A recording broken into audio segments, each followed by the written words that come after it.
A Soviet agent's downfall began with a single 5-cent coin dropped on a Brooklyn street. In the summer of 1953, a newspaper delivery boy in Brooklyn, New York, was going about his ordinary day, collecting what he was owed, just a small handful of coins from a customer. As he counted his change, one nickel felt wrong somehow, too light. And when it slipped from his young fingers and struck the pavement, it did something a coin should never, ever do. It popped open, splitting cleanly into 2 halves. And inside, where there should have been nothing but solid metal, was a tiny photograph. That paperboy had just stumbled, by pure accident, onto the loose thread of one of the most sophisticated Soviet espionage operations ever run on American soil. This is the story of the hollow nickel, and how a child's pocket change helped bring down a master spy. To understand what that boy was holding in his hand, you first have to understand the world of the early 1950s. The Cold War was at its absolute height, and a deep, genuine fear of Soviet infiltration ran through American society. The Soviet Union operated networks of deep cover agents inside the United States, men and women living under completely false identities, blending seamlessly and invisibly into ordinary American life. These were the so-called illegals, and they were considered the most dangerous kind of spy of all. Unlike officers who worked under diplomatic cover at an embassy, the illegals had no official protection and no traceable connection to any foreign government. They were, in every practical sense, ghosts. They could be your quiet neighbor, the photographer down the street, the artist in the studio apartment, and ghosts like these need a way to communicate with Moscow without ever being caught.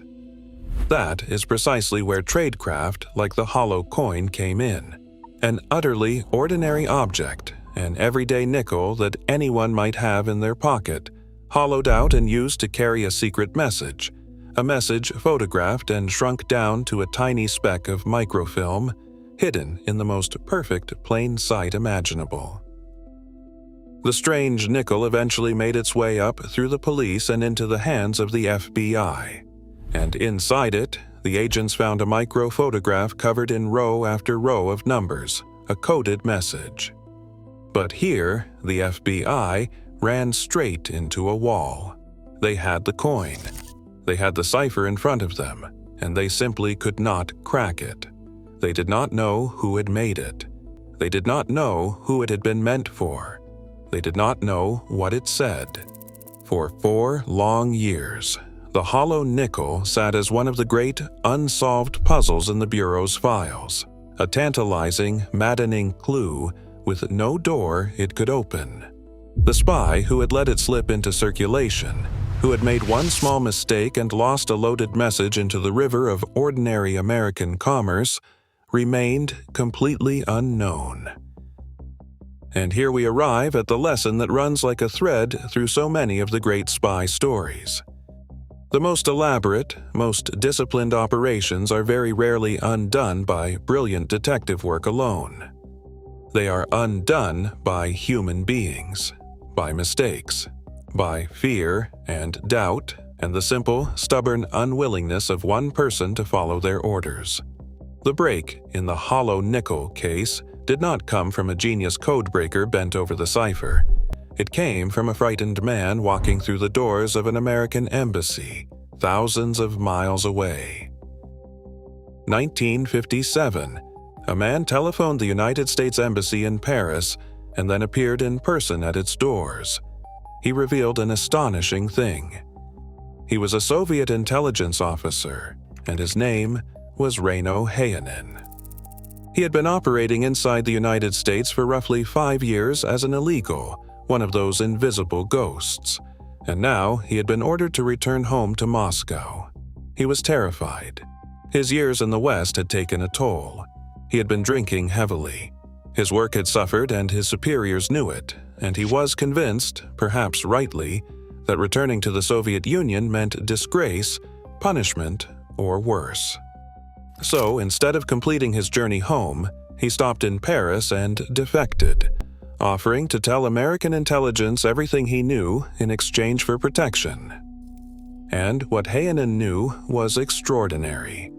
American officers brought him back to the United States, and he began to explain in detail the inner workings of Soviet espionage in America.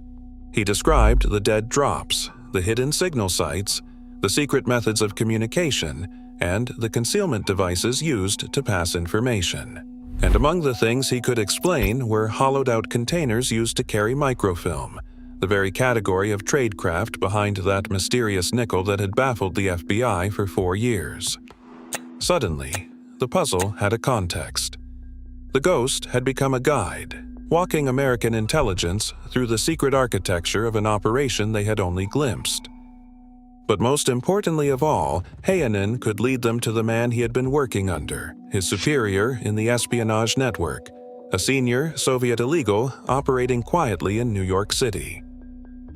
This man lived under the name Emil Goldfuss and passed himself off to all the world as a soft-spoken, cultured artist and photographer, a familiar and unremarkable figure in his neighborhood. His real identity, the world would soon learn, was Rudolf Abel, and he was one of the most capable and important Soviet agents ever to operate on American soil.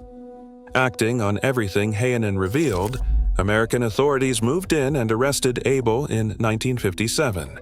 In his quarters and his possessions, they found the unmistakable tools of the professional spy, the equipment of secret communication, concealment, and tradecraft.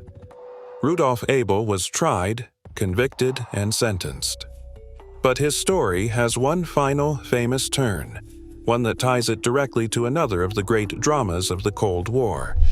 Rather than execute him, the United States chose to imprison him, and that decision would prove to be a wise one. A few years later, in 1962, the Americans found themselves in need of something. The Soviet Union had shot down an American spy plane deep over its territory and had captured its pilot, a man named Francis Gary Powers. And so, on a cold, misty bridge connecting East and West Berlin, the two superpowers carried out the most famous prisoner exchange in the history of the Cold War. They traded the captured Soviet master spy, Rudolf Abel, for the captured American pilot, Francis Gary Powers. The long, strange tale that began with a paperboy's dropped nickel ended on that bridge, at the very frontier between two worlds. So step back and consider the entire chain of events. A vast, disciplined, professional intelligence apparatus had placed a master agent deep inside the United States, equipping him with tradecraft so refined and so clever that it could hide an entire coded message inside an ordinary 5-cent coin. And the thing that first cracked that door open was not a spy satellite or a brilliant cryptographer or a daring raid. It was a nickel dropped by a child that happened to feel just a little too light in his hand. And then it was a frightened officer, far from home, who simply could not bear to go back. That is the truth the hollow nickel case teaches better than almost any other story in the secret history of the Cold War. In the Shadow War, the smallest details carry the very largest weight. A coin that weighs a fraction of a gram too little. A man who at the decisive moment loses his nerve. And from such tiny human things, the most carefully built operations in the world quietly come apart. The Soviets, for all their skill, had thought of nearly everything. Everything, that is, except the frailty of the human beings they were forced to rely on, and the simple, dumb, bad luck of a hollow coin that refused to stay closed.